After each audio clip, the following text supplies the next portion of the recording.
If a patient is asymptomatic, there is actually no need to screen for brain tumor unless, of course, patient is aged, say beyond 60, 65 years, then the incidence of them developing benign tumors like a pituitary tumor or a meningioma goes up. So they can be screened to look if there have been any tumors that are present which are hidden or which are asymptomatic, which can be picked up and monitored before it gives trouble to them. Very particularly, people who have had anybody related to them or in their neighborhood with brain tumors,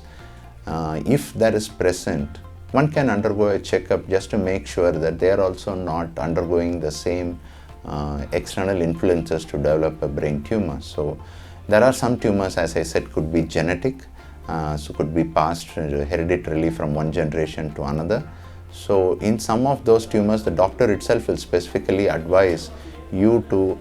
make sure that if one of the siblings has got a tumor, the other siblings develop the same tumor or not by doing a preventive health screening or checkup on a regular basis. So that becomes important.